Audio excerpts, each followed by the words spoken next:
Om Sahana Vavatu Sahanau Bhunaktu Sahaviryam Karavavahai Tejasvinavadhitamastu ma vidvashavahai. Om Shanti Shanti Shanti. Welcome everyone to session 9 of our training. We're going to continue with Ayurveda today. This is the last session for module 2. Next week, meaning last lecture session for module 2, next week we will have our presentations just like we did for module 1. We'll assign teams, and Smriti ji here has crafted an assignment for all of you. It's going to be very interesting. So she'll talk a little bit about it today as well. And last time it was a little bit rushed and a few people didn't get a chance, but this time we're going to do make sure that everyone gets a chance and tries this assignment. Okay. So we can get started. Smriti ji, please take it away. Namaste, everyone. Very happy to meet you again, and happy to be in the same time zone for this session as well. So here, I thought I will talk about the upcoming presentation for April 5th. This, of course, will be shared as part of the slide, so you can take a look at it later. I have already posted it in the Google Classroom as well. Somewhere in between into the session also, I will again talk about this in case more people join in the middle. So what we wanted you to do is, as part of the assignment, pick a team or maybe individual, depending on your time availability and comfort. So the idea is you pick a herb, could be any of the common things that we use in the kitchen, or it could be something that is used very specifically in Ayurveda. Describe its property, like characteristics, in terms of whether you're using, what does it look like, where does it grow, is it does it grow into a tree, or is just a shrub, or whatever it is, right? Or is it a creeper or a climber, or some characteristics of that particular herb, and describe its uses and any sources where the uses are mentioned. So if you pick a herb like, say, tulsi, bring out what all uses tulsi has. And in case there is any text that talks about the benefit of that particular herb, could be Charaka Samhita, could be Ashtangradayam, or wherever, you bring out those verse, one or two verses, or any other, just a text where it is mentioned, and describe how it is used as a medicine. So, for example, if it is tulsi, like, how do you use tulsi as a medicine? Are you going to make a kashayam out of it, or are you making a powder out of it, or a pill out of it, or how does a Vaidya normally prescribe tulsi? Or you just directly have it in any way? You need to list down how it is used, and any research papers that talk about the efficacy of the herb. So could be modern research, you can look at latest research, maybe any papers, say, after 2018-20, or if you don't get, it's okay, you can go to an older one, and you can mention, if there is any kind of an interdisciplinary research done with respect to that. For example, I know of a team that worked on malarial drug that involves pepper very recently. And I think, if I'm right, this very famous speaker and the person who appears on TV studios, Anand Ranganathan, so he is part of that research team that works on malaria and pepper, for that matter. So like that, there are a lot of modern research groups that work on some of these, herbal medicines as well. So you can bring out one or two citations there, and wherever required, use pictures, graphs, infographics. So imagine that you are talking about a herb to someone curious about Ayurveda. So how would you present the whole thing to them? So you can envision the same and then talk about it. So I've posted this on the Google Classroom. Somewhere middle, in between the session as well, I will talk about this presentation. Any other question related to the presentation, we'll take it up towards the end of the session. Sorry, don't get scared looking at all these slide changes. Yeah. So in today's session, we will be covering, we have been looking a lot about the dosha, about the Prakriti. I would definitely encourage you to go through the Prakriti analysis and understand better, look at the questionnaire and see what all is captured in the questionnaire. So that way, you will sort of better imbibe what we are looking at when we say a dosha and how it actually affects or impacts or manifests throughout the body. So when we talk about the Shadrasa, we have the six rasas. Okay. So why it is important to know the Shadrasa is because each of the rasa has a specific impact on the body. When we look at the food in terms of the proteins and vitamins and many such modern framework, carbohydrates, fat, and all that, it takes a lot of say research, laboratory to look at these various components, isn't it? Say for example, I pick a mango. I don't know whether it is a vitamin or a protein or a carbohydrate or a fat. It requires some kind of a testing to do that. Whereas if I take a mango and bite it, I know it is sour. In case we didn't know before, we come across a new fruit or a vegetable or whatever. Okay, the taste is sour. I eat it. After the after effect is also sour, and then I'm able to map as to what dosha gets imbalanced because of the sour taste. Then I know how it is going to impact my health. How is it impacting my digestion? How is it impacting my growth? And also many other aspects of my body, right?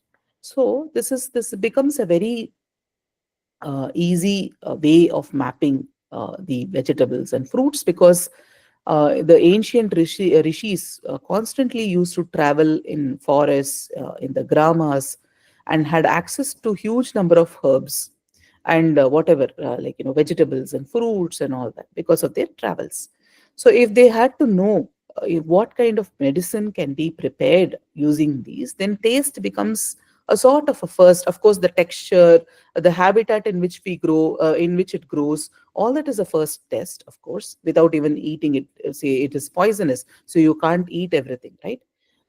Then the second layer level of testing becomes the taste itself. So through the taste itself, you know what is the impact it is going to have on the body. So that is why the shadrasa become important to know. And the shadrasa is such a fun component to teach children as well. So if you have children at home, you can straight away experiment with teaching them the various rasas and how it impacts the body, right? So shadrasa in Ayurveda, if you look at it, you have madhura, amla, lavana, katu, tikta, and kashaya. Madhura is sweet, as you all know. Amla is sour.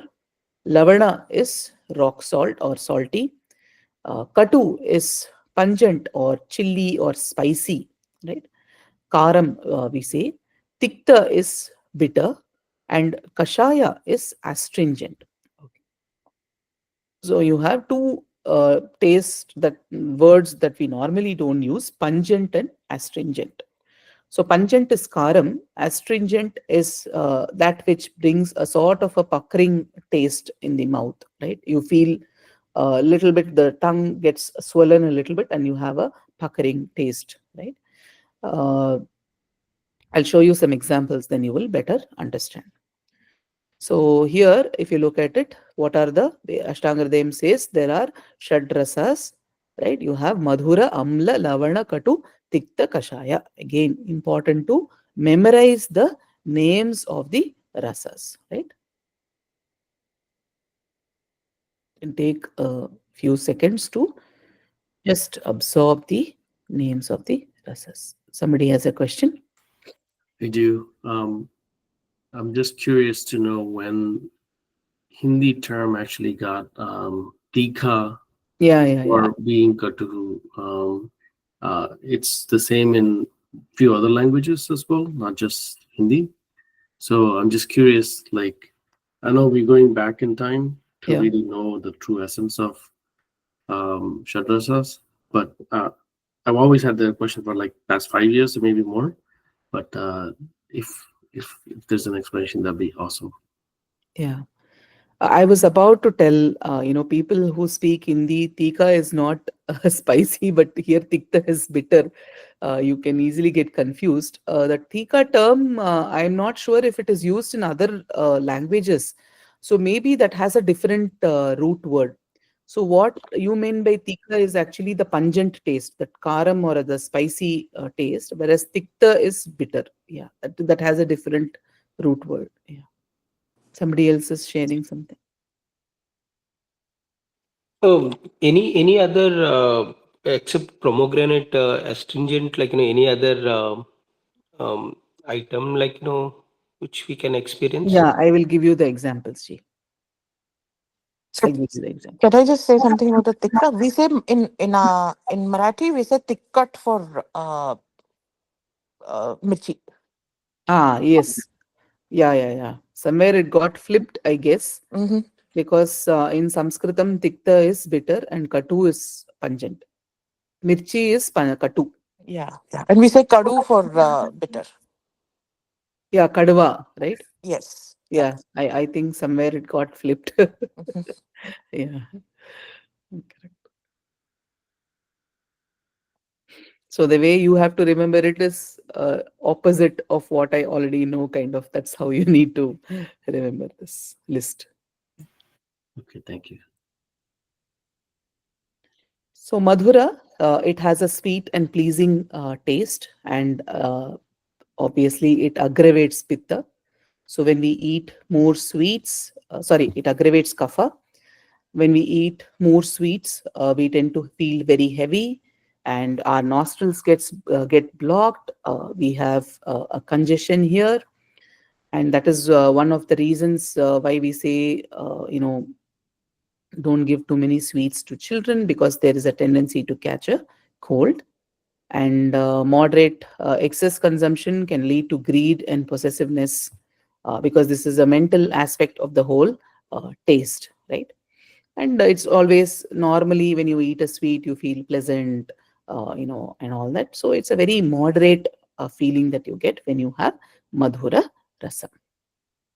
And from childhood we develop a natural liking towards madhura rasa.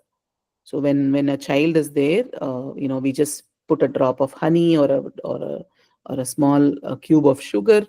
Then the child, when a newborn child, naturally accepts it. But we are not so sure about the other taste. Of course, we wouldn't give the other taste to the child. So here, if you look at Madhura, basically it is cooling, it heals the voice quality, and also it is good in wound healing as such, because it is cooling. It reduces the digestion, excess consumption, and hunger. It reduces hunger as well, and can lead to a lot of laziness and sleepiness. So that is the impact of Madhura. Whether it's a benefit or not, that's the impact of Madhura Rasa. So foods that are rich in Madhura Rasa, of course, banana, rice, honey, sugar, jaggery. And you can, of course, name more things. It's very obvious.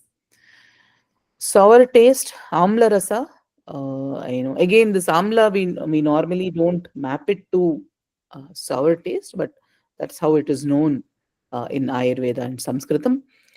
It increases pitta, it increases kapha. That is why if you see the lemon juice, not everybody can digest it the same way. Some people, when they come back from hot weather, they come inside, they just have a glass of chill lemon juice. They feel very, very fresh.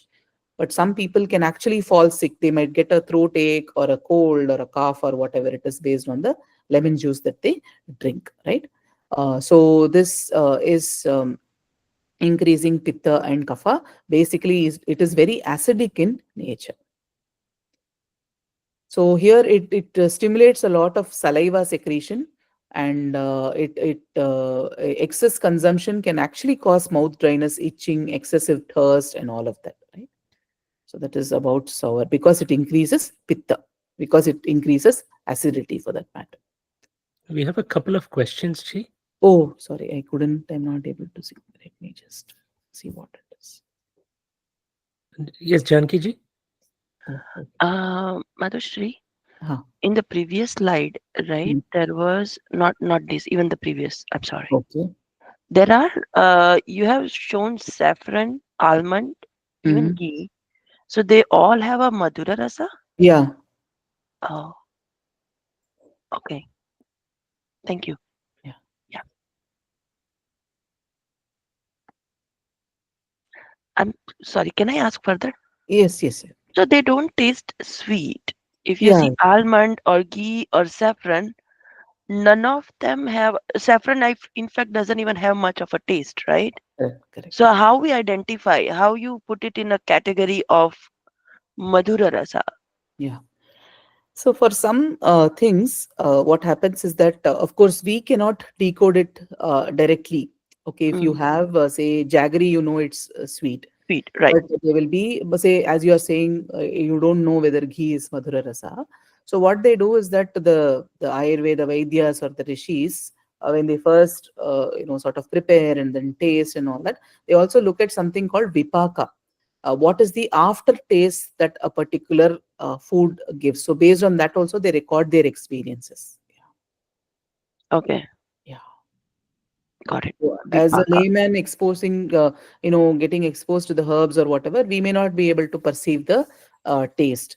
But then what is the after effect of having that particular thing on the body? Because Mm, say, for example, ghee has a cooling effect. It actually reduces the ulcers and acidity and all that. So that is why it is said to have the Madhura Rasa property. okay. So amla is, as I told you, it is sour. So you have, yes, Ji. It's more of a comment. I believe it's also based on the person tasting, right? Yeah, Because not everybody is, the genetic makeup is not exactly the correct, same. So the receiver of that would have different tasting, right? correct, correct. But there will be some things which are like fundamentally they have that particular taste. So most likely everybody will taste it the same way. But there are some things that vary from person to person. For example, like I've typically seen tilka tel. When some people put it in their mouth for oil pulling, they feel it very bitter because of their high pitta. Some people will just feel it to be a very sweet taste. So, as you say, it's very, what you say is very right. That's why I told you the vipaka, the after effect on the body also is looked at before determining the rasa. So, you have lemon, tamarind, grapes, all of them having amla rasa. Sorry. Yes, you have a question? No, I just got a cough and I forgot. I didn't realize it was unmuted. I'm sorry. Okay, okay. Right. So Lavana Rasa, it is salty. It increases pitta. That's why we have a blood rush when we have too much salt. It also increases kapha, by the way. It increases the movement of the water and other things, right? And excess consumption again can lead to a lot of greed and rajasic qualities. And benefits of lavana, again, it increases salivation, supports digestion for that matter, moistens the body. If you look at cheese, it is both sour, it also is salty, by the way. So it causes water retention and thickening of the blood. That's why sometimes, that's why they often say that use salt in moderation. Even WHO has come out with a lot of guidelines on how much salt and sodium to use so that you remain healthy. Again, you have spinach, cheese, rock salt, pink salt, and all those chips and everything that we normally eat with salt in it have lavana rasa. Then you have katu, which is pungent taste, karam, spicy, chili. It aggravates, you know, it aggravates vata, it aggravates pitta, and it causes again a lot of anger. It causes a lot of what you can say, aggravation, and then agitation and all that because it's very spicy. Yeah, and it supports digestion It promotes sweating. It also clears the sinuses. That's why when you have a cold or a cough, if you have soup or rasam, it immediately clears your sinuses. It can cause ulcer if had in high quantities. It can also cause a lot of skin irritation as well, muscular pain, and the diarrhea and things like that if there is so much too much of pungent taste. So they say that what happens when we have a lot of pungent items like pepper, chili, and all that. Then this the body responds to it the way as if a hot object is kept near the skin, right? There is some kind of an index that is there for spicy things, especially for chilies. They have an index of as to how much karam it is or how pungent it is. Like for example, there are even contests on eating these pungent items, and whoever sort of eats the item with a higher index, they are declared to be the winner. So when you take the different kinds of chilies, you take the Indian ones, you take the other countries, you take the Mexican ones, and all that. Each one has a different gradation of say that pungentness or the chilliness in it. So what happens to the body is that the way our body looks at the chili taste is that there are some chemicals that are secreted in the body that perceives chili taste the same way as if you keep a hot object near the skin. So there is a sweating sensation, there is a burning sensation, there is an irritating sensation, right? So similarly, our body goes through those reactions when we eat something kara. So you have garlic, you have pepper, you have chili, you have ginger. All these have a pungent taste. Bitter taste, it surely aggravates vata, and excessive consumption can lead to depression and loneliness because it is all spacey and air. Moderate consumption brings in a lot of clarity, of course, and because it clears up certain passages for you. Many people have the habit of having, say, a neem leaf or a neem ball in the morning. That helps them to clear the stomach. And back in India, when we were growing up, for stomach worms, they would just pick a very tender neem leaf and give it to us, and then magically the worms would just come out. So that was a very common thing that we used to have. Even for stomach ailments and other things, we used to take these neem leaves. And the benefits of tikta, it is again relieves skin problems, it cools the body, stimulates the nervous system. These are very generic benefits, of course. And it can actually promote digestion. And again, it excess consumption can cause so this dryness and coldness. The intolerance can to cold will build up if too much bitter is had, right? And examples include neem, bitter gourd, many such things. Even haldi has a bitter taste. And this thing that you see again, this also has a bitter taste. And this is in Tamil we call it sundakkai. I don't know what it is called in other languages. This is like a berry that we use, that we put it in a little bit of buttermilk, and then we dry it in the sun. We use it in the dry form. Yeah, that is also bitter. Mataji, is Haldi, called turkey berry. Toki? Turkey, like the Turkey. bird. Correct, Turkey correct. berry. Turkey. Yes. Kashaya, again, it aggravates vata, and if you eat too much, then you lose stability.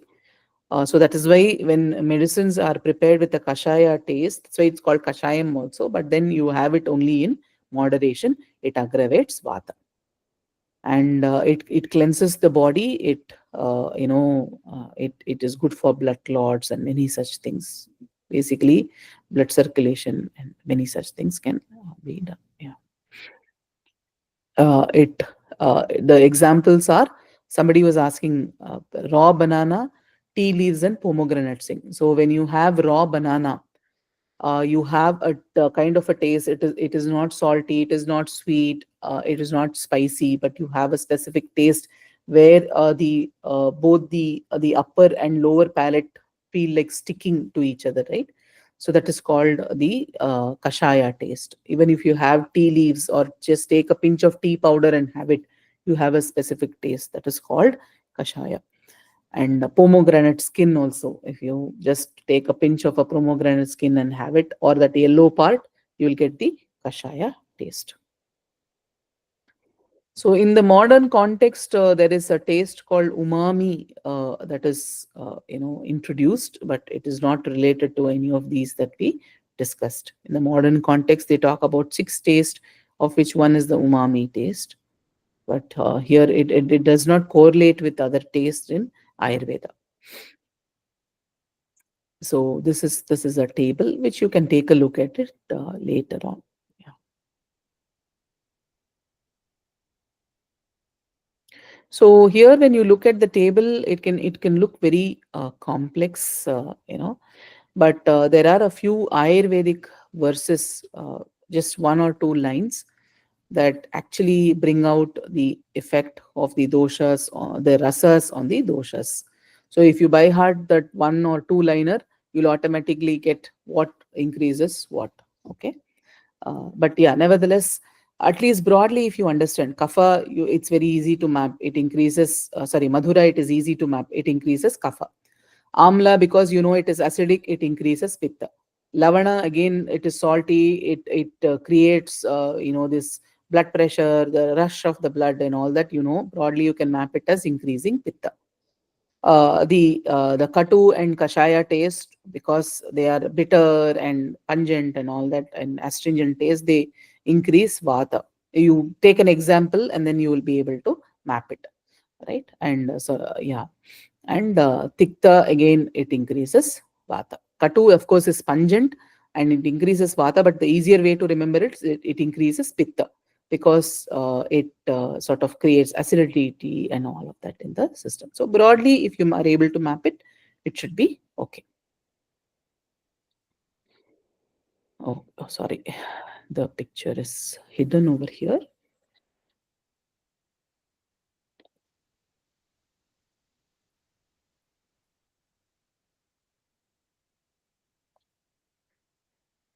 Yeah. So dha in Sanskrit meanings, it is holding something in place. So dhatu is the tissue that holds the organs together. So we have seen the doshas, we have seen the shadrasa. Now we are going to see the sapta dhatu. So the just as in modern science, you have the various organs and tissue systems. You have what is called the sapta dhatu, or the seven basic tissues. And for the Vaidya, the understanding the sapta dhatu becomes important, is because those are the dosha sites, and those are the sites where the treatment has to be given. And those are not just the sites, but also those are the layers through which the medicine, the food, and everything percolates. And that is the reason that they need to have a deep understanding of the seven tissues or the organ systems. So you have rasadhatu, raktadhatu, mamsa. Sorry. You have rasadhatu, raktadhatu, mamsadhatu, medhadhatu, astidhatu, majjadhatu, and shukradhatu. The rasadhatu is in terms of the plasma. The Rakta Dhatu is the blood. The Mamsa Dhatu is the muscle and flesh. The Medha is the fat and tissue. Asti is the bone. The Majja is the bone marrow and nerve tissues. And Shukra Dhatu is the reproductive tissue. The Ayurveda perspective of the Sapta Dhatu is not sort of agreeable to the modern science perspective of the Sapta Dhatu. In fact, there has always been an ongoing debate on whether this model of dhatus are right in the Ayurvedic sense when you compare it with what we understand through modern science. Because the way Ayurveda describes is that rasa dhatu is nourished by the food that we eat, and the various things in the environment and whatever goes on. That's the first level. And as the rasa dhatu grows, the essence of it becomes the Rakta Dhatu. The essence of that becomes the Mamsa Dhatu. The essence of that becomes the Medha Dhatu. So whereas in modern science, we don't correlate as plasma, the blood emerging from plasma, muscles emerging from blood, fat emerging from muscles, and all that. So there is some kind of a disagreement in this model. Ayurveda Vaidyas, looking at the modern science, now they are not comfortable with this model, a few of them. But nevertheless, the traditional way of looking at this helps them to treat it the traditional way. So even though it may not correlate with modern science, it does not affect the way they diagnose this or treat the diseases or whatever it is. So probably one needs to develop a better understanding of what exactly the Ayurvedic texts are trying to quote when they say one is derived from the other or one grows from the other. In fact, one Vaidya was explaining to me one of the ways by which one can understand, say, imagining seven pots stacked on top of the other, and all the pots except the last one having a hole at the bottom. And you pour water into the pot, the bottommost pot, and then as it overflows, it comes into the higher pot, the upper one. As the upper one fills, it goes further higher. So that is how the essence emerges. So in a way, it is a useful insight, because if you see, the food that you eat actually goes on into the shukra dhatu, or the reproductive tissues, the reproductive fluids, right?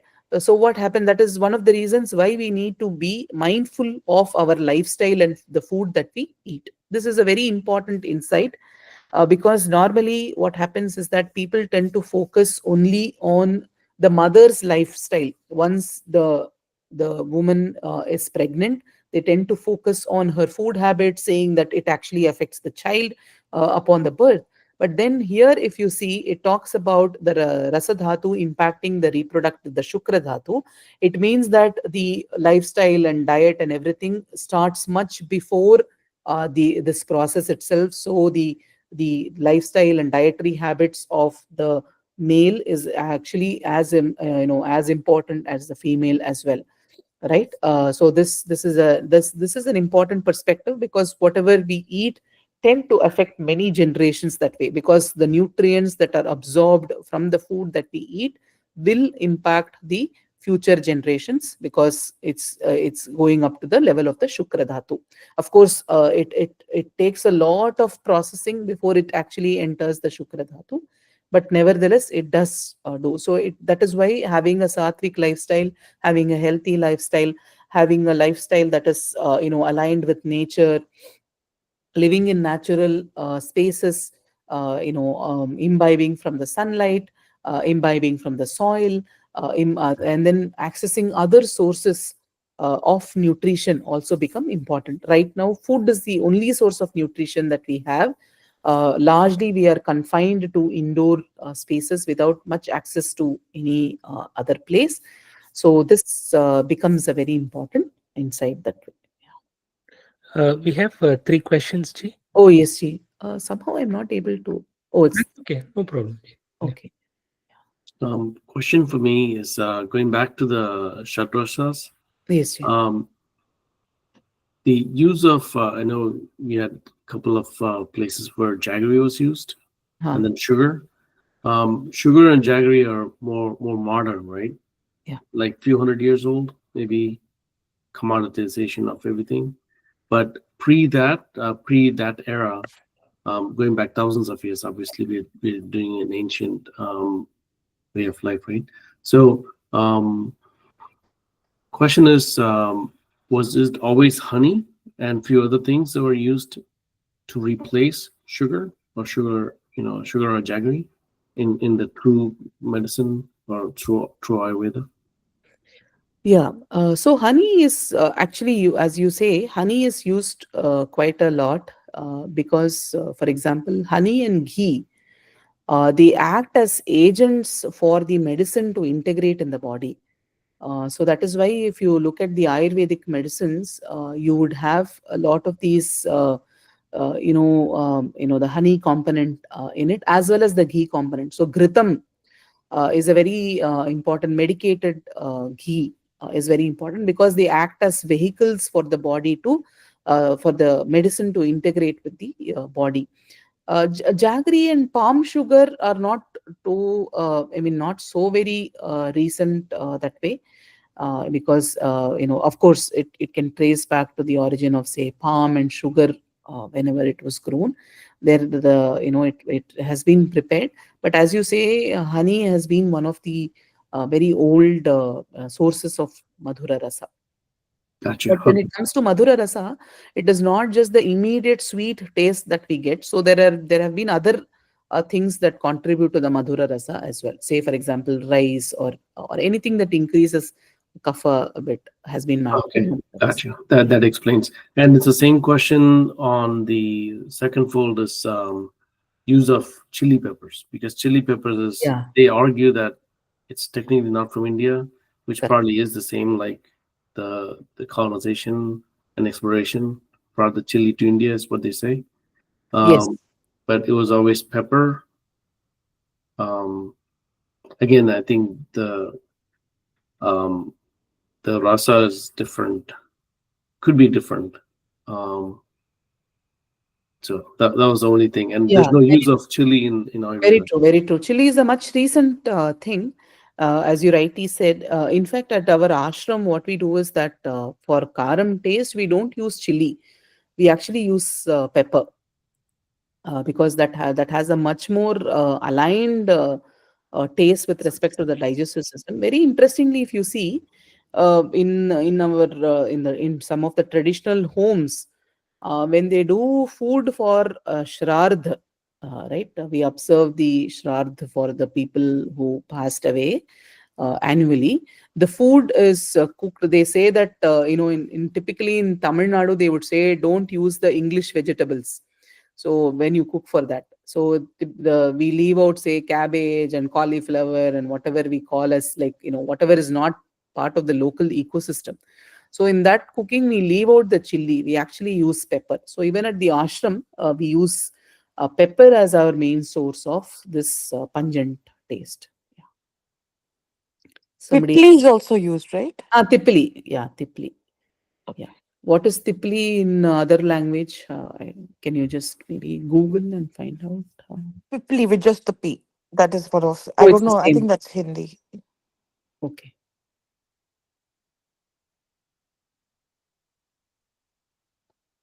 So there is this combination, sukku, milagu, and tipli. This is like a superb combination. Chukku is the dry ginger, tipli, and milagu is the pepper.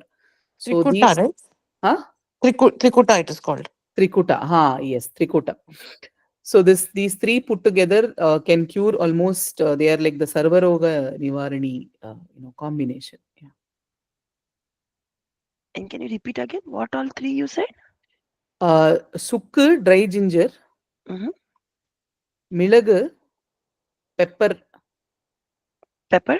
and Okay. tipli. People. Okay. Thank you. I think typically it's called long pepper, Yeah, and yeah, yeah. then Correct, and correct, then correct. the black pepper is the Yes. regular pepper we use. How does it look like? Is Yeah, it a as you said, cinnamon? like No, right? long pepper. It's like a long. It looks like pepper, but it's slightly longish. Yeah. Mm, It looks like a little worm, actually. Yeah. Yeah. okay. Dhanyavad ji. So this reminds me of a very humorous incident. Like, I lived in Ahmedabad for some time.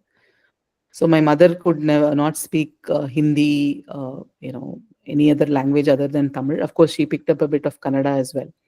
And then we had this Gujarati lady on the opposite. So both of them during the free time used to discuss these recipes.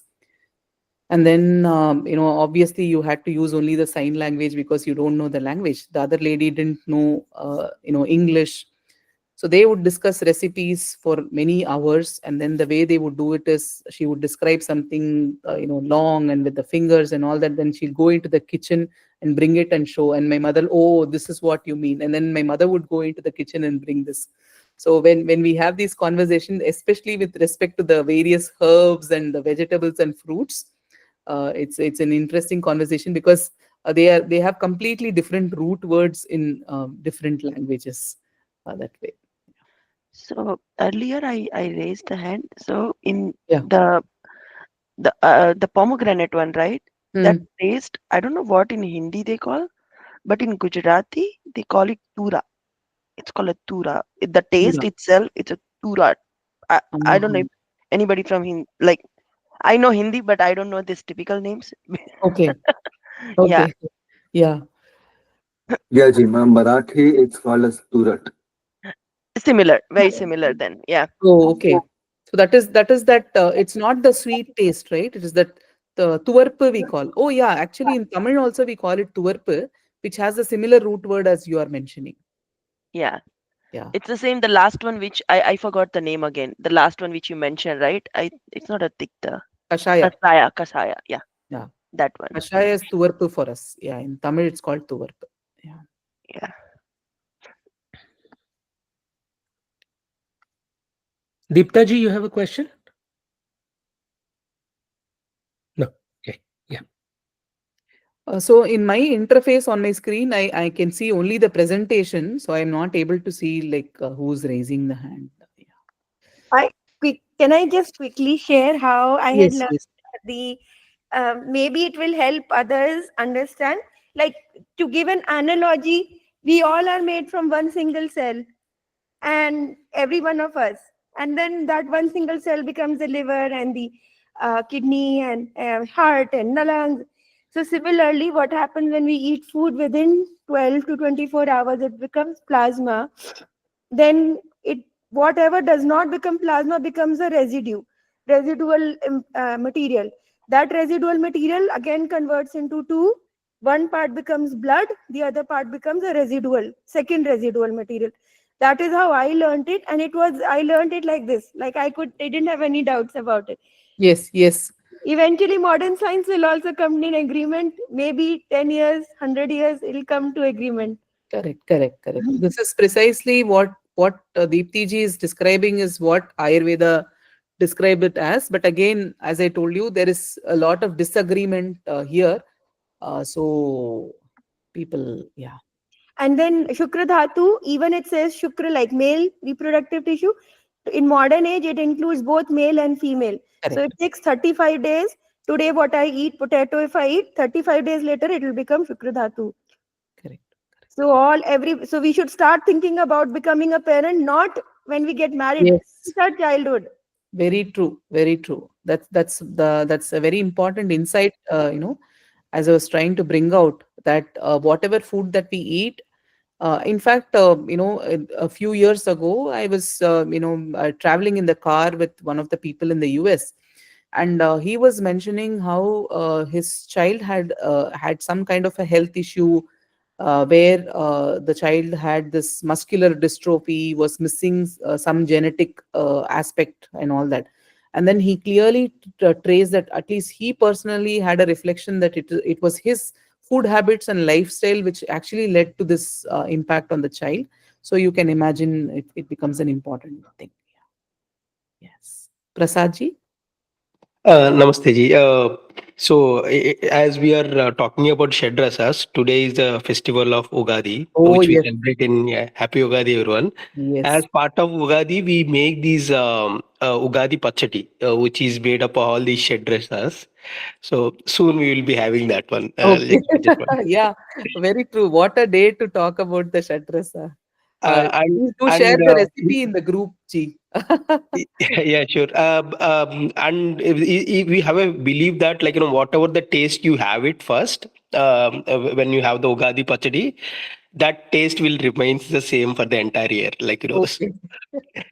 Wonderful, wonderful. So Yugadi wishes to everybody, and please do share the recipe. It's a very, very classic example of all the rasas coming together to give a holistic experience on this day. Yeah. Wonderful, wonderful.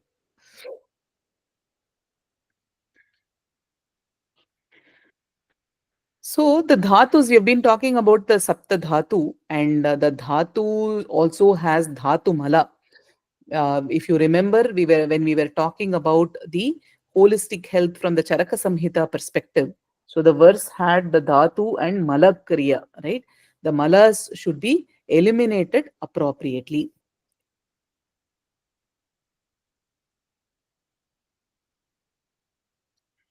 The malas should be removed appropriately for good health. Yeah.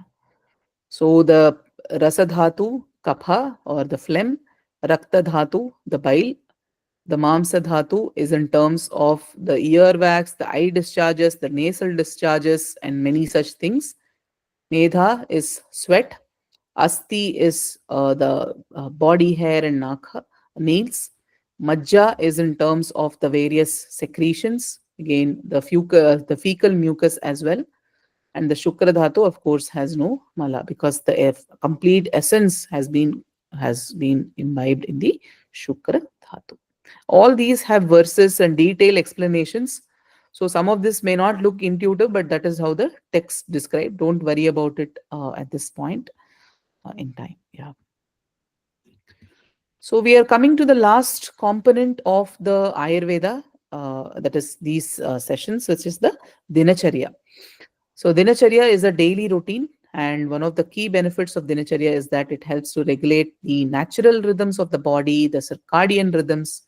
In fact, a few years ago, the Nobel Prize was awarded to one of the scientists who had studied the genes related to the circadian rhythms.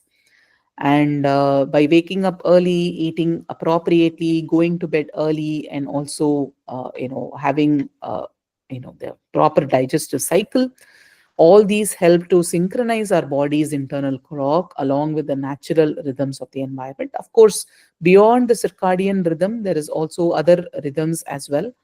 Like, for example, there was an experiment conducted by two scientists.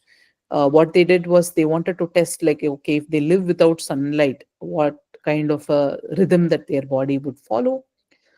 So they both went into a cave, lived there without light and all of that. They found that their bodily cycle, sort of after a few days, tended to be a little more than 24 hours. So the 24-hour cycle, or beyond the sunrise and sunset for that matter. It sort of, because there was no sunrise and sunset, it tuned to a different rhythm. So depending on our environment, our bodily rhythm also changes. So when you say the circadian rhythm, it is basically the sunlight falls on the eyelids and a whole cycle gets activated over there. There is, of course, this melatonin cycle and all of that. And when this melatonin cycle kicks in, I know it is predominant in the evening, and then that also helps you to fall asleep. But then when we drink coffee a lot, this interferes with this melatonin cycle, and then that is one of the reasons why we find it difficult to sleep when we have an overdose of coffee, because basically it activates the system, it interferes with this cycle. So if people have problems with sleep, best to avoid coffee later in the evening. I know how difficult it is, but nevertheless. And in fact, I met a neurologist, and then she was sharing how there was a boy who came uh, to her, a young boy, and he had a problem with sleeping. I think for one whole month he will be awake, for the next month he will be asleep, something like that. Some cycle had flipped. So basically, then a lot of medicines were given for sleep and all that. They were not able to work much on that. But then when they studied the rhythm of the child, they found that the sunlight or whatever exposure is probably a good solution for that. So she prescribed the boy to be in the sunlight for quite some time during the day and all that, in order to fix the circadian rhythm. So even for people like older people who have problems with sleeping, if you sit in the sunlight for some time, especially from 9 a.m., 10 a.m., that 9 to 10:30 a.m. I mean, this works in India. I know here, I've been observing the weather here. It's very, very different. But this is how it works in India. You have a proper sunlight when it is 9 to 10:30. So people sit in that sunlight, in that warmth and that light, which basically helps this cycle much better. The other thing that interferes with the circadian rhythm is the use of mobile phones during the night in the dark. So after the lights are switched off, we have this habit of looking at our mobile phone. A lot of light is emanated from that. So the body assumes that it is daylight, and then again our sleep cycle is affected. So best to avoid this. Again, I know similar to coffee, this is very difficult to avoid. But anyway, we need to develop a healthy routine around how we use our mobile phone. Right. More about this we'll also be talking about in the yoga sessions as well. So aspects of dinacharya as described in the text: waking up early, cleaning the teeth, oral care, nasal care, eye care, oil massage, exercise, bathing, meditation, diet, sleep, other personal hygiene, and in fact, good conduct is also part of the dinacharya routine. But when we read the dinacharya adhyaya of the Ashtanga Hridayam or any other text for that matter, sometimes it looks like, how will I manage this? I live in a modern world. I don't have access to many of these herbs. Is this even practical? Is this even relevant today? These are the questions that arise. So a little bit of an intelligent adaptation will be required to wherever we live. We need to imbibe the principles behind what is stated, and then look at how those same principles are relevant today, and then apply the same, right? So one of the things is Ayurveda says, Brahme muhurta uttishte stho rakshartha mayushaha. Right? It talks about waking up early in the morning before sunrise during the Brahma Muhurta, at least 45 minutes before sunrise when we wake up. It is helpful. 3 a.m. to 6 a.m. There is this Brahma Muhurta time, and waking up helps to align with the circadian rhythm better. The yogic processes works better. The digestion, the food would have digested. That is one of the reasons why we say that eat light food in the night, because it helps you to wake up early in the morning.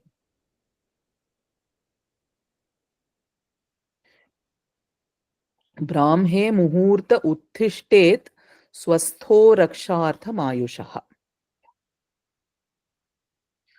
So there are a lot of practices that one has to follow for oral care. You have the tongue scraping, you have the gargling, you have the oil pulling. You put a tablespoon or a teaspoon or whatever your mouth can hold of sesame oil or coconut oil, and you basically swish, right?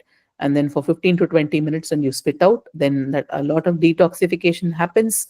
The pitta also reduces by a significant amount. And when you have, especially mouth ulcers, when you do this, you will see that over a period, the mouth ulcers are gone. And Nasya, pouring lubricated oil, herbal oil or ghee into the nostrils for lubrication.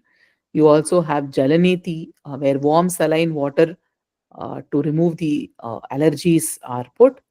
And Dhumapana is in terms of, the herbal smoke that is there. You inhale the smoke, and that gives you some relief. I'll also show you one or two practices from our Abhyanga, of course, oil massage, sesame oil for vata, coconut oil for pitta, and mustard oil for kapha. Mustard oil is heating, that is why it removes the kapha. Sesame oil is cooling, or it removes the vata. Coconut oil again is cooling, that's why it is used for pitta. Right. And putting too much oil and then remaining in that oil for a long time is not good, because it can imbalance the doshas. So it has to be done appropriately. Many families have a natural routine around the oil bath, like that day DCG was sharing. So that can be looked at and appropriately used. Warm is better because it avoids kapha. And some of the, in fact, I was meeting a Vaidya, and then he mentioned that whenever we use this oil, Abhyanga Snana, we tend to do an overdose of soap to remove that oil. So it becomes counterproductive. So the way to do it is that you apply oil and use something mild to remove the oil. Basically, for example, if you use, say, shikakai, or you green gram powder or besan powder. or even mild rice powder. All these can actually remove the oil, but it will ensure that there is oil still sticking onto the skin, and then the body absorbs from the skin. If we apply soap, what happens is that the entire layer is removed. So there is no use for you applying that particular oil and then washing it away with soap. So mild something you can use, because if you don't feel comfortable with the oil, or if you just rub it and then the oil goes with just plain water, that should also be fine, because that helps the oil to be there on your body for quite some time and then it gets absorbed, right? Vyayama is part of the dinacharya, some kind of an exercise which is tailor made, could be yoga, could be any kind of a simple routine that you integrate.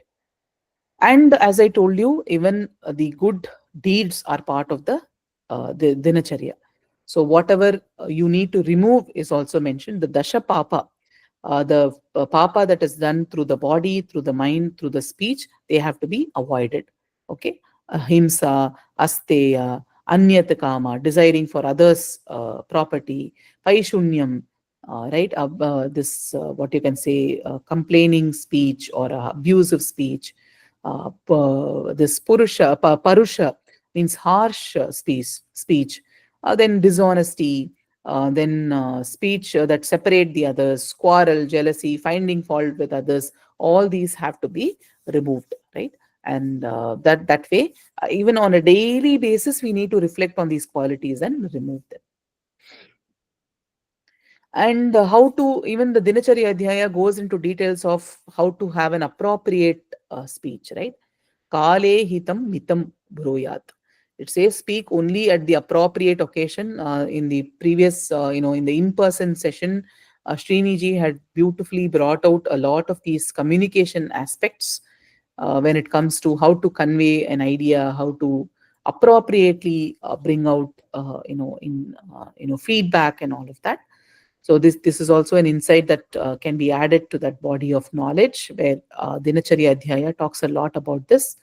So speaking only at the appropriate occasion and only with pleasant words, only to the extent that is needed. Be the first to greet and start a conversation. Have a smiling countenance. Do not always prefer solitude. Don't be in isolation. Do not trust or suspect everything around you. Don't immediately trust or don't suspect everything. Have a moderate approach. Do not immediately take someone to be your friend or enemy. Again, don't be immediately judgmental about it. Do not publicize the insults that happen to you, and do not publicize your negative impression of your seniors. So all these are very, very important things that are discussed. In fact, if you go to the Dinacharya Adhyaya, more such things are discussed in that with respect to the psychological aspects. I'll also pass on a link where you can quickly read the Dinacharya Adhyaya's translation.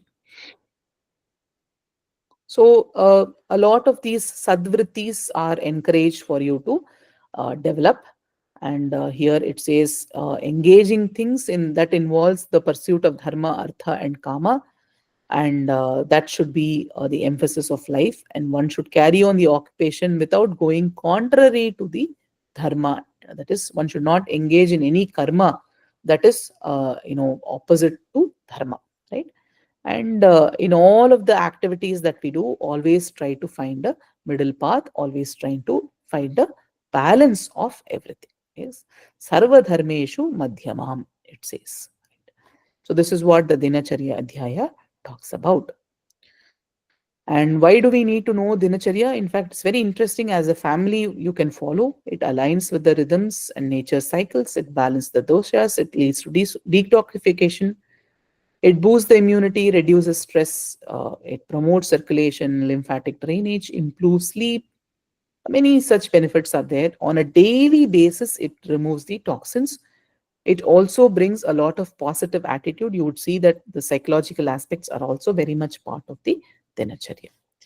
I will just stop sharing my screen here, and then I will show you a couple of videos maybe. Just give me a moment.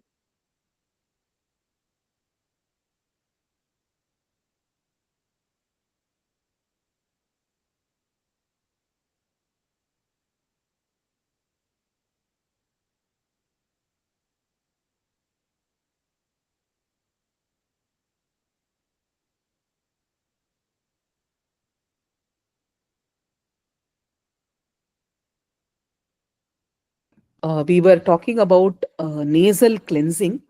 I'm not sure if I showed this video, but I thought I will show a small video of the Sutra Neti practice.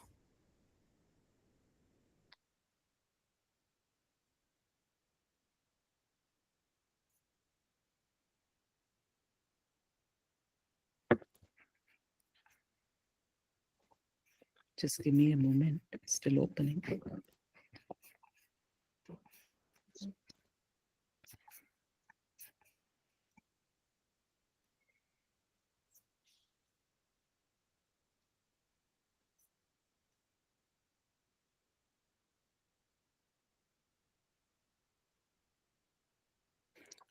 Don't be scared looking at this video, but let's see.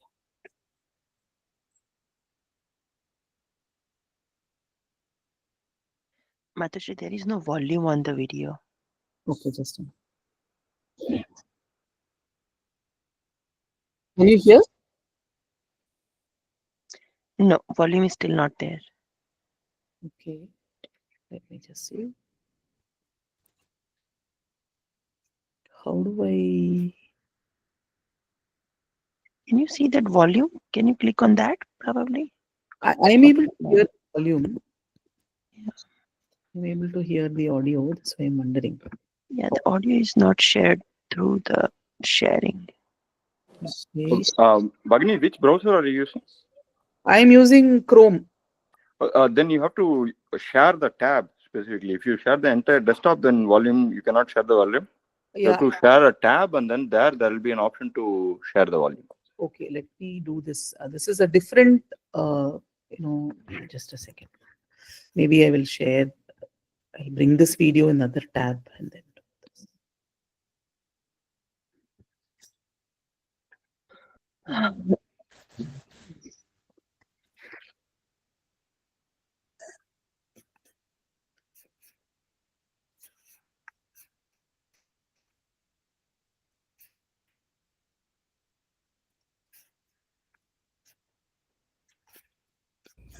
Namaste. Now I'm going to demonstrate. Can you hear the audio? yogic. Can you hear the audio? Yes, it's good now. Practice, a Shat Karma, called Sutra Neti. Sutra means thread. Here I'll be using a rubber catheter which is cleansed in hot water and inserting it through the nostril, one of the nostril, and taking it out through the mouth and gently massaging this region. Shatkarmas are core Hatha yogic practices which deal with cleansing the system, the bowel, the large intestine, the small intestine, the stomach, the esophagus, the respiratory and the nasal system, and the cranial system through 6 practices, which are called Shat Karmas, 6 practices, which are very simple yet very powerful, which are self-administered, and hence one needs to start in a very relaxed state. The body needs to be relaxed, healthy, and the mind needs to be relaxed, calm, peaceful, not agitated, and generally happy, pleasant state of mind. So let me demonstrate this practice, Sutra Neti.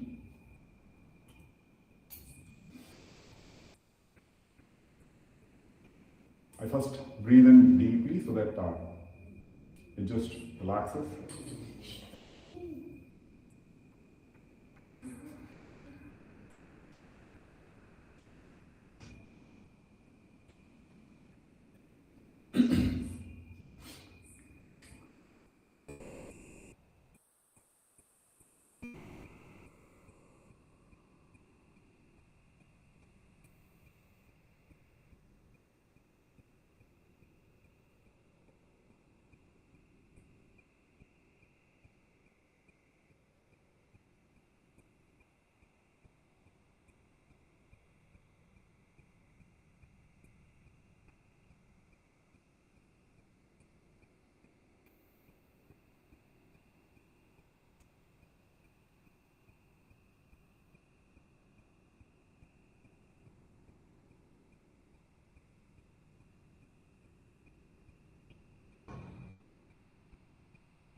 This helps relieve the passage of mucus disorders. Imbalances of mucus blocks the system if it is secreting more than what we need. That's called kapha dosha. Dosha in the Indian medicinal system, Ayurveda, Yoga, Siddha, means that which is in a state of dynamic balance. So kapha dosha helps lubricate the system.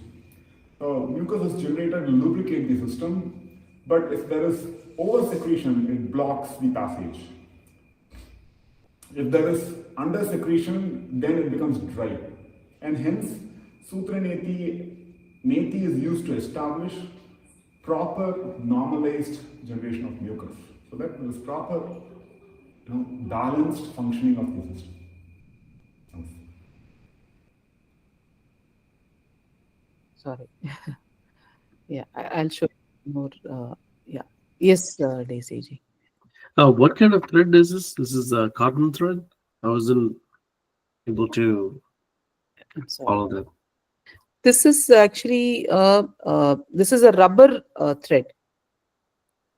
When you look for a Sutra Neti thread, you will get it in the online or market. Okay, gotcha. But Thank of course, please, this is not an instructional video. This is just a demonstration.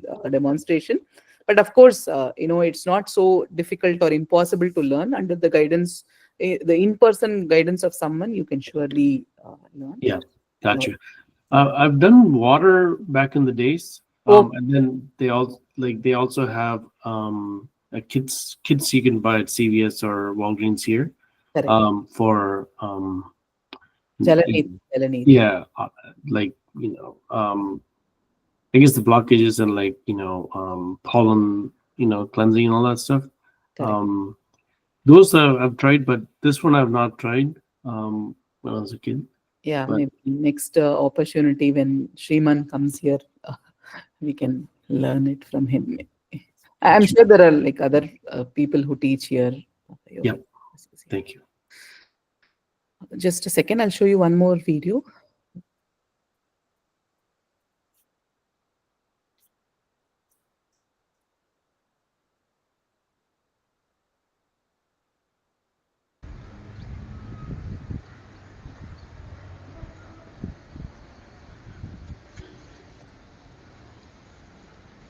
You can see the water drips to the other nostril. It's warm saline water.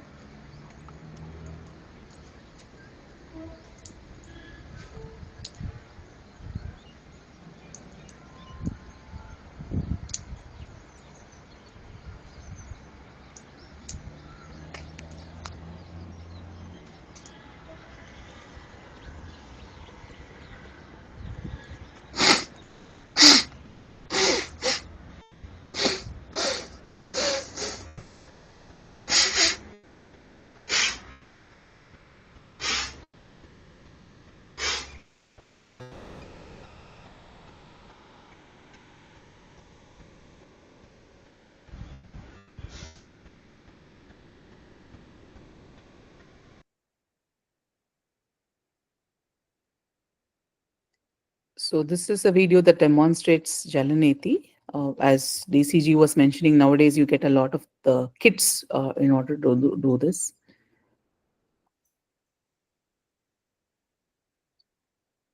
Going back to the presentation here. Yeah. So with this, we come to the end of the Ayurveda sessions as such. Again, this is a reminder regarding the presentation for April 5th. Please do form teams or individuals. And the instructions are available in the Google Classroom. Very simple. Just pick a herb and bring out its various characteristics, the dravya, guna, and karma.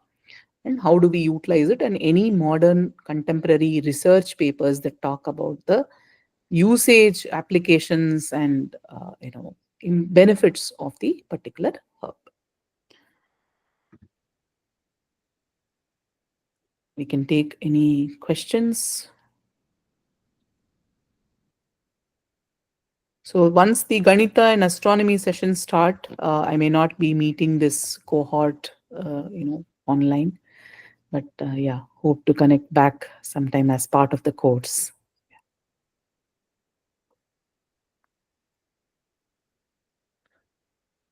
So, Smriti ji, just an announcement for everyone. Next week, Smriti ji is traveling, so we will have the presentations amongst ourselves. Like she suggested, please do form teams. We don't want to kind of foist any team on you. What is a good amount of time for each of these, Smriti ji, in your opinion? Gee, about 5 to 5 minutes should be okay because Yeah, we are quickly presenting a herb, and correct. anyway, the slides will be available for posterity. Like others can take a look at the slides.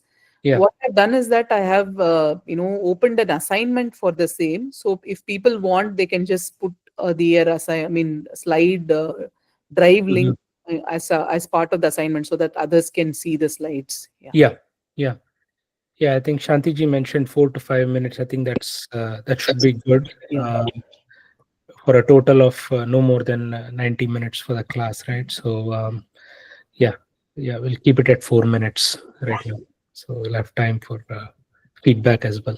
Okay, very Shrikant, good. please make groups for us, or you just tell us individually. Don't make us make groups because we don't even know everyone here. So you decide for us, G.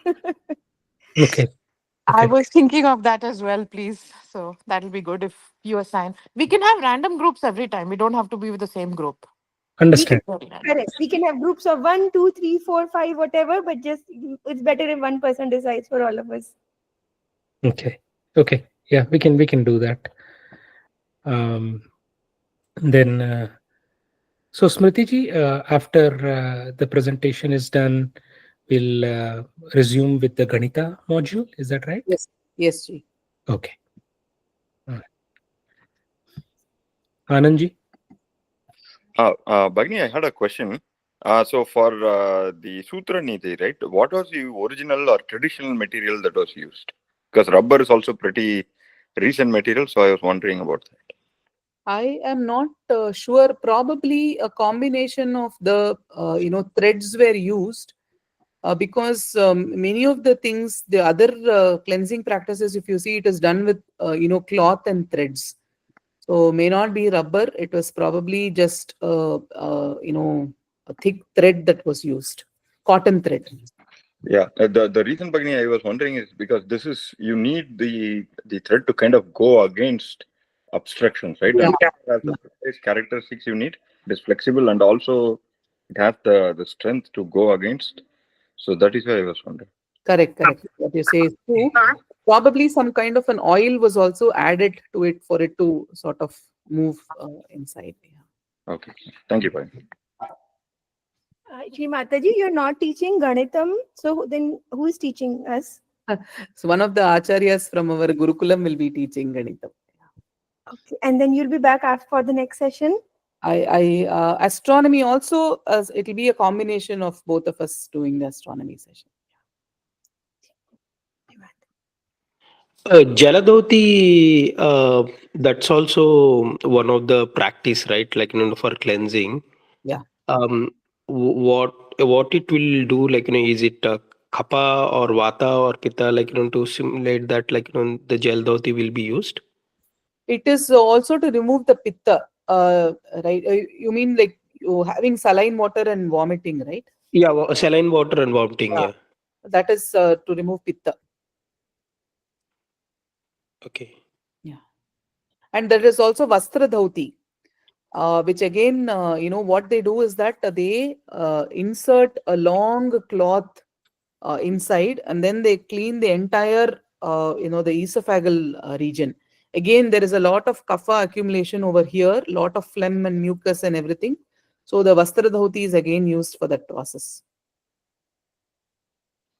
These we have to do it with the acharya, right? Like, we cannot practice it on our own. Absolutely. In fact, I remember, during my school days, We used to see an acharya do this on Doordarshan. Like he will come every week or something and then demonstrate some of this on Doordarshan. I am not able to catch hold of that video, but of course now there are a lot of videos that people do online. But it is difficult to do it on our own. So best anyway people go and learn it under an acharya. Yes, TCG. Yeah, that's how I actually learned doing the water Oh, okay, okay. diesel. That's how I learned it. Yeah. Yeah, Do you know? Remember the name of that person? I actually don't. It was Yeah, yeah. like I was in like fourth grade or fifth grade, Yeah, something like that. So true. it's Very a true. long time. That other day I was curious and I tried to get it on YouTube, but somehow I couldn't remember the name of the person. Yeah. It's amazing. One other question I had was the oil. I actually don't use any cream or lotion or anything personally. So I just use a combination of 50-50 coconut oil and olive oil, so I don't freeze the thing, the mixture. That's what I learned. So that's been good for me. Again, I'm not sure if olive oil actually doesn't fit in any other because olive doesn't. It's not part of Yeah. our system, right? Usually, but just to avoid it. You were saying that putting oil on, let's say, for the head, that's what I'm used to. Not put it the whole day or not put too much. Is that what you're saying? No, no, no. What I'm saying is that when we do a full abhyanga, like applying on the body, on the head, and everything, Mm-hmm. and remain with that oil for a long time, there is a chance of catching a cold. Okay. Yeah. Not the hair oil. Okay. Okay. Yes. Gotcha. So that's before oil bath. You do the whole body Yeah. oil. So that's what you're saying. Don't to keep it too long. Okay, gotcha. Yeah. Thank you. Namaste ji. I have couple of questions. Yes. एक तो मातृश्री जी ये जो oil लगाना है it is recommended के पहले oil लगाओ फिर बाथ लेना है राइट नॉट के बाथ लेने के बाद ऑयल लगाना है Hair oil, largely it should be okay, but body oil for sure you apply it before the bath. Before bath. And hair oil के लिए मातुश्री जी is it like जो तेल मेंशन किया अभी स्लाइड्स में के कफ के लिए कौन सा और वात के लिए कौन सा does that apply on the hair oil as well or हम No. और भी ले सकते हैं जैसे almond oil और Yeah, that is mainly for our that abhyanga snana when we do the full body application and bath when we do. That is what I was referring to. जी Yeah.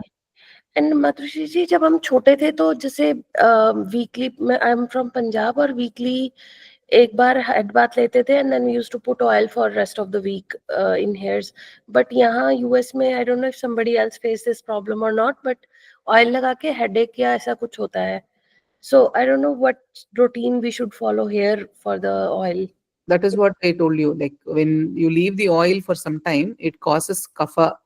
That is why you get a headache. So you have to adapt it to the weather conditions in different places. Yeah. Okay तो यहाँ पे अगर जैसे एक या दो दिन ऑयल लगा के and then rest of the week dry hairs में भी Yeah. And another thing is that, for example, there are some churnams available. People, often catch a cold immediately after they take a head bath. So there are some powders that are available. One, of course, applying it on the hair after a hair bath, or there are some powders which you can also eat, or there's some layhiums that you can eat, which will prevent this cold, effect. Yeah. जी जी और एक और question था मेरा कि India में जैसे भारत में हमारे आयुर्वेद के कई केंद्र हैं जहाँ पे आप जा सकते हो और ये सारे नीतिज वगैरह करवाते हैं कोई नॉर्थ इंडिया में किसी को पता है कि कौन से कोई केंद्र ऐसा North India, there are a lot of these things. I can find out and pass on. Of course, the Haridwar, that's a big setup. Okay. Patanjali is there, but there are smaller setup. If you go to Rishikesh, like every door is such a center actually. Okay. Rima, I'll send you the location. There is in Rani Khet. Yeah, they Rani have yeah. they have a whole ashram. So Okay. they do entire this entire what do you call the massage से लेके पूरा जो होता है ना वो जो क्या बोलते हैं पंच I forgot here. Panchakarma. Panchakarma. धन्यवाद Matoshree. So they do an entire thing. I'll send you Rima. Okay, ठीक है जी. Yeah. धन्यवाद. धन्यवाद Matoshree. I also want to take this opportunity to just mention about this organization that I visited in. I don't know if I mentioned this in the previous class, but nevertheless, Arogya Dhatri in Vishakhapatnam. And what they do is that every month they have a 7-day program where the first week of the month or something like that.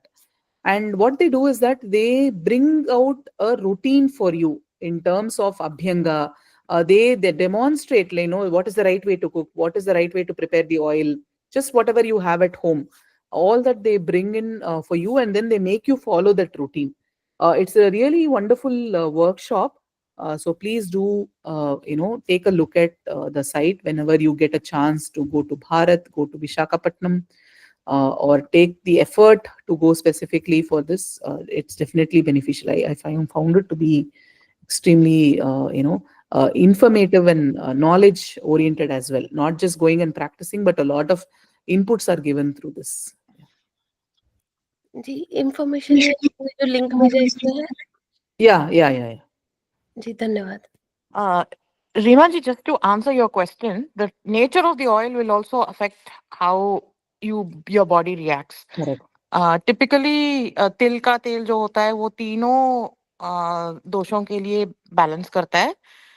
Mustard oil heat करता है, नारियल का तेल ठंडा करता है. तो आप कौन से ऑयल यूज कर रहे हैं उसके ऊपर वो निर्भर होता है कि अगर आपको सरदर्द हो रहा है या क्या. जी जी. हाँ जी, मैं कोकोनट और कभी मतलब I was doing almond oil mainly, और कोकोनट ऑयल से भी हेडेक होता है. So, as a general rule for everybody, तिल का तेल सबसे बैलेंसिंग होता है सबके लिए, सारे तीनों दोषों के लिए. तो Ayurveda uses that as a base for all the oils as much as possible, unless it is meant for a specific treating a particular condition. As a like a pain oil, जो भी body type है उसके लिए तिल का तेल use होता है. केस का जो होता है तेल उसके लिए भी तिल का तेल ही यूज होता है. They use that as a standard base because it's तीनों दोषों के लिए अच्छा है वो. Try that might help you. जी, तो मतलब ये हेयर ऑयल के लिए भी तिल का तेल जैसे लगा के और पूरा वीक हम रख सकते हैं? नहीं, पूरा वीक I would not. ये once a week का मैं बोल रही हूँ. जी जी, okay. Actually, this almond oil, I think sometimes what happens is that the scented oils actually cause this headache. So when it is almond oil, it is not just the almond oil, but there are a lot of scents that are added. I've typically seen that that quiocarpine kind of oils, which have a lot of these scents, that actually cause headache more than the oil. So that could be one reason why you're getting a headache. Of course, on a daily, regular use, plain coconut oil is the best one. Ji. Yeah. Ashwin ji.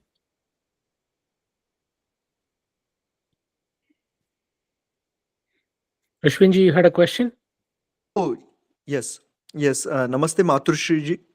In Austin, we have a lot of allergies, and sometimes in the family, kids, they have nose, instead of nose, they do mouth breathing because of the allergies. So does the Jalaneti will help in that regard? We have been trying to find out ways to... Very much, Ashwin ji. In fact, when I come, if you have a Jalaneti pot, we can do a demonstration when I come this weekend. So. Okay. Yeah. Okay. The Yoga Bharati people do that. Yoga Bharati, yes. Yeah, they do that a lot. My kids have done it, and it's very simple. If you go to them, they'll get it done for you. You can post Deepta, you can post like info, like any session, upcoming session or something. Yeah. Okay, that is reassuring to know. Thank you. And it definitely helps to solve this rhinitis problem. And the people who live here who have practiced Jalaniti are the best to tell you because they have first-hand experience of the allergic condition that you're talking about in Austin. Yeah. On that note, I personally was, what you call it, like the cedar allergy is very common here. Okay. Wintertime. So the link I just posted from CVS, that's what I have. And you don't have to do it every season. It will eventually go away. Your body will get adjusted. But you need to break the cycle of taking any medication and just go for natural. That's what I did, and it helped. So even if you do like few times, because the saline salts come with it, warm water and mix it, and then this neti pot is basically the same. It's same Ayurvedic stuff that they sell. So Yes. it's been very helpful. Yeah. And I don't have my reaction is like almost none right now. Okay, great. Okay.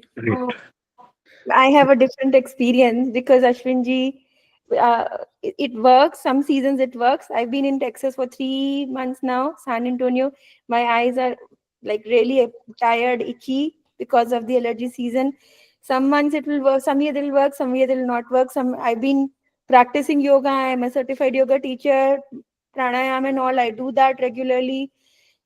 Combination works. Try to avoid medication, all of the Western medication, because that totally messes up your system. So even try to rest, take them, it's difficult to get them out of school, but try to make them rest and sleep longer. 12 hours sleeps is what works best for me during allergy season. Not possible every day, but it's not, I've been doing neti pot for 20-25 years now, on and off, whenever I have bad bouts. It's magical. There is nothing like neti pot, but it's not the answer to every solution. That's my experience. Thank you, Ji. Okay. I think if there are no more questions, let's wrap up. We'll send Smriti ji has already posted the assignment on the Google Classroom. Please take a look. If you have any questions, let us know, and we'll present the the teams, or if you want to do it individually, that's fine too. But yeah, we'll post the teams in a day or so, and then you can start putting together your 3 to 4 minute presentation. Okay. And yeah, let's stay in touch over the WhatsApp group and through Google Classroom. Sarve bhavantu sukhinah, sarve santu niramayah, sarve bhadrani pashyantu, ma kaschid dukkha bhag bhavet. Om shanti shanti shanti. Hari Om Shri Gurubhyo Namaha. Hari Om. Have a wonderful day, everyone. Thank you, Smriti ji. And if we don't see before your trip, safe travels to Bharat. Thank you. Yeah, we'll catch up with you. Safe travel. Thank you. Thank you, Ji. Thank you, Smriti ji. Namaste. Thank you.